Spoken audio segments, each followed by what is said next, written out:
Out of acetone, benzene, dimethyl ether, ethane, which one is the lowest highest chemical shift?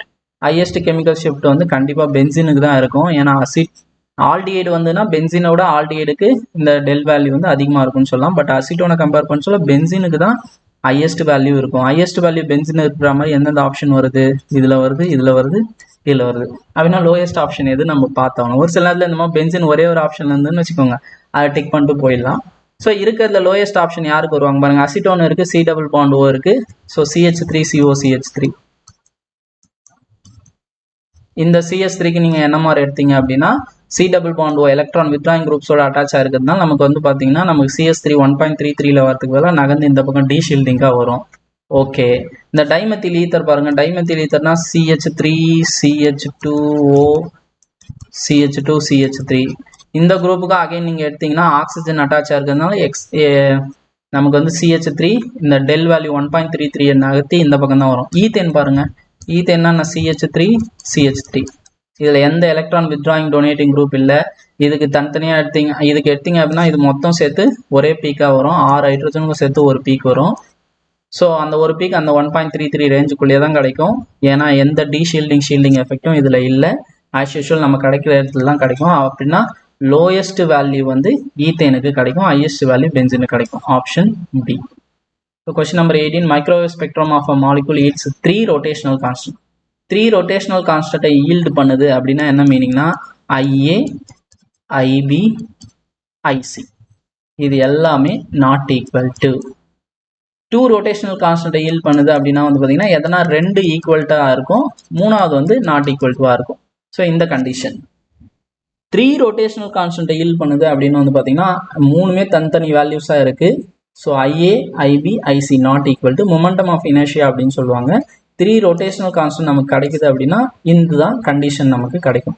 2 rotational constantனா இந்த condition வரும். இதுவே ஒரே ஒரு rotational constant அப்படின்னா என்னன்னா IA is equal to IB is equal to IC. So இப்போ இந்த case தான் நமக்கு கொடுத்துருக்காங்க. இப்படி வந்தது அப்படின்னா இதுக்கு பேர் என்ன, இந்த மாலிகுலுக்கு என்ன பேர்னா அசிமெட்ரிக் டாப் மாலிகுல் அப்படின்னு சொல்லுவாங்க. IA, IB, IC எல்லாமே ஈக்குவலாக இருந்ததுன்னா சிமெட்ரிக் டாப், இல்லை சிமெட்ரிக் டாப்னு சொல்ல முடியாது, ஸ்பெரிக்கல் டாப்னு சொல்லுவோம் இந்த கேஸுக்கு. ஸோ இந்த கேஸுக்கு ப்ரோலேட் ஆர் ஓப்லேட் சிமெட்ரிக் டாப் அப்படின்னு சொல்லுவோம். அந்தளவு நம்ம டீட்டெயிலிங்காக போக தேவையில்ல. ஏன்னா இந்த கேஸே வந்து பார்த்தீங்கன்னா இது வந்து கொஞ்சம் இன்டெப்த் கொஷின் தான். அசிமெட்ரிக் டாப் மாலிகுல் அப்படின்னும் போது IA, IB, IC 3 rotational constant நமக்கு ஈல்ட் பண்ணும். ஸோ இதுதான் வந்து கொடுத்த கொஷினுக்கான answer. Question number 19. So question number 19ல வந்து பார்த்தீங்கன்னா the number of H1NMR peaks observed in pH4-. pH4- வந்து H1NMR எடுத்திங்கன்னா ஒரு பீக் கிடைக்கும். அந்த ஒரு பீக் எப்படி ட்ரிபிளட்டாவா, சிங்கிளட்டாவா, டபுளட்டா கிடைக்குதா அப்படின்றத கண்டுபிடிக்கணும். இந்த ஒரு பீக் கிடைக்கக்கூடிய அந்த ஹைட்ரஜனுக்கான ஒரு பீக் வந்து ஏன்னா 4 ஹைட்ரஜன் ஈக்குவல் என்விரான்மெண்ட்ல இருக்கும். ஆக்சுவலாக நமக்கு ஒரே ஒரு பீக் தான் எக்ஸ்பெக்டேஷன் BH4- அப்படின்னும் போது அந்த ஒரு பீக் வந்து பக்கத்தில் யார் இருக்காங்க, எல்லா ஹைட்ரஜனும் சேம் என்விரான்மெண்ட்ல இருக்கு, ஒரே பீக்காக கொடுக்கும். அந்த ஹைட்ரஜன் போரானோட நியூக்ளியர் மேக்னெட்டிக் மொமெண்டமால ஸ்பிளிட் ஆகும். ஸோ போரானோட வேல்யூ இங்கே கொடுத்துட்டாங்க. இந்த எத்தனை லெவல்ஸாக ஸ்பிளிட் ஆகுன்றதுக்கு என்ன ஃபார்ம்லானா 2Ni+1 தான் ஃபார்முலா. 2 இன்ட்டு எத்தனை போரான் இருக்குது, ஒரு போரான் இருக்குது. I value 3/2 + 1. ஸோ அடிச்சிங்க அப்படின்னா 3 + 1 4. அப்படின்னா இதால் வரக்கூடிய அந்த ஒரு பீக்கு 4ஆக வந்து ஸ்பிளிட் ஆகும். நமக்கு 4ஆக ஸ்பிளிட் ஆகுனா quartet. Carbonyl stretching frequency is highest for, இது வந்து நீங்கள் டேரெக்டாக மெமரி பேஸ்டு கொஷின். இது வந்து அந்த நேரத்தில் டைம் எல்லாம் வேஸ்ட் பண்ணிட்டு இருக்காதிங்க. இது வந்து கார்பாக்சிலிக் ஆசிடு, இது வந்து ஆல்கஹால் மெத்தனாலு, CH3CHO எத்தனல் அசிட்டால்டிஹைடு.